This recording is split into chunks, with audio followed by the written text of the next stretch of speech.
Luke Leatherman with Feuling Parts. We're day 15 of the 17-day FXRT build, and just kind of wanted to do an overview of the bike. This is a bike that we purchased years back from our boy Maloney over at Black Hills Harley, and this thing was bone stock, and it was OG. I think everything except for the tires and the seat, but it was just sitting. You know, the front end was kind of, blown out, suspension was blown out, and it just, to be a rider, needed a lot of work. And so we decided if we're gonna do a build to this thing, it needed to be, something above and beyond.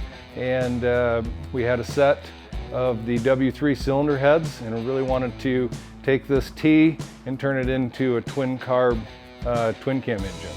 So we got the special set of conversion cases that have the Evo mounts but allow you to build the twin cam engine.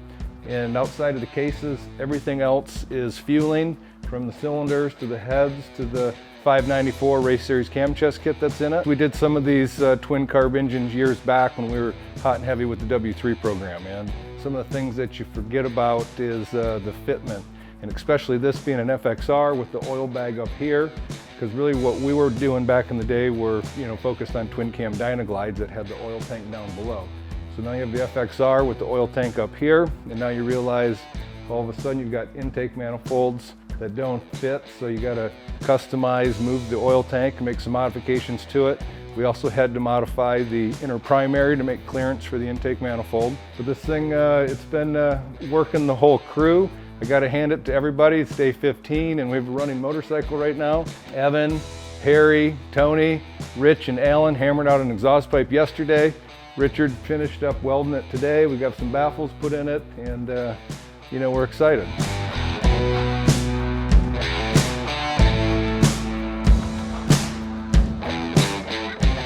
All right, so Uncle Alan's been part of this build since day one. We had a set of these cylinder heads, and he spent some time up there with the valves and setting up the valve springs and so forth to be able to run, so the valves are 100% sealed. He came down yesterday and started working on this exhaust pipe, and it's quite unique because it's basically two front cylinder heads. These are the same cylinder heads that we used on the W3 engine, and the main reason that we did front cylinder heads is because we wanted, Jim Feuling wanted to get the exhaust ports out up front instead of the standard Harley where it hides that rear exhaust pipe in the back, and that's where it builds up all the heat. So you can see here we've got two front heads, and now the airflow gets to hit the exhaust pipe first versus hiding that rear pipe in the back where it doesn't see any air. But it makes for a fairly unique exhaust pipe when you're looking at it because it's two front heads, and we've got our anti-reversion AR chambers up here into the head pipes. What really makes those things work is to get them as close as possible to the exhaust port, so that's why we've got them nice and tight up to the heads.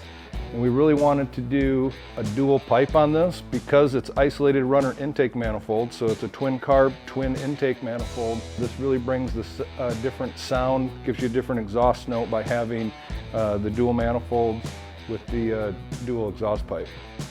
All right, another detail when we start talking about doing a twin cam engine in the older FXR platform, one thing that went unforeseen for us or kind of forgotten about for us is the oil capacity difference.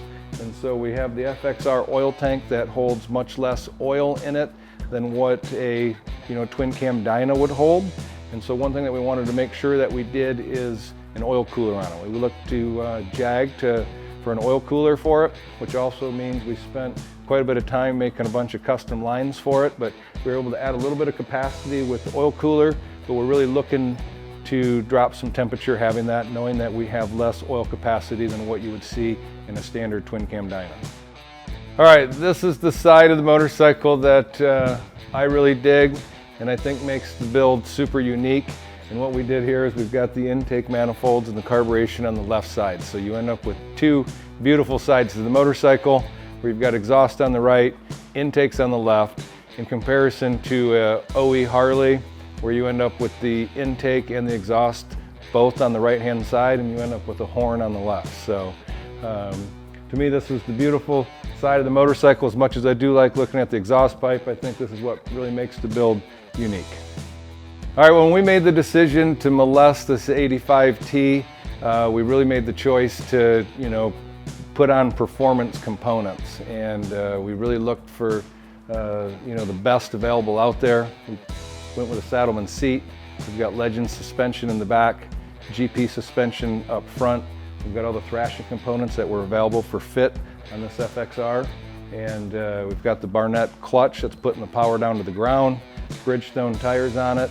I'd like to highlight the thrashing supply items that we used on this T build. You know, as we said, kind of with the whole theme of the bike is we wanted to use the best of the best, so we went with thrashing supply for the foot controls. We used the pegs, we used the shifter tip. We even have the linkage in here. But kind of, you know, for the cockpit of the motorcycle, something that we kind of went out of the normal realm, at least of the motorcycles that I like, because I really prefer the mid-bend bars. The boys wanted to do the high-bend bars, and I got to say that they didn't disappoint. Especially with this motorcycle pulling 2 carburetors, you had the extra pull of the throttle, and I was very pleased with how the high-bend bars worked out with the 6.5-inch pullbacks. Something else that's key for any long-distance ride is the bar bag, and I used the deeper bar bag. And you know, this is something that makes it easy to put the GoPro in and out of, and you can put, you know, your things in there, and you have easy access to it, like putting your phone and so forth. So this is definitely a comfort piece for riding a motorcycle like this, because there are no glove boxes. But the high bend bars with the 6.5-inch pullbacks, the thrashing bar bag, and the foot controls.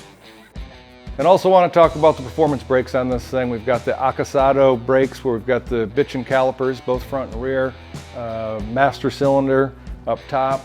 We've got the big rotors on it. So, you know, it's one thing to really look at when you're doing a performance build. Not only are we going to put some power to the ground, kind of make note with this engine, when we did it in the past in a 95-inch format on a standard twin cam, it easily put out 120 foot-pounds of torque. But one thing for safety that you really want to look at, not only do you want to have good suspension on the bike, but you want to make sure that this bike can stop. And so that's why we went with the big rotors, the bitchin' calipers, and this bike is ready to rock and roll.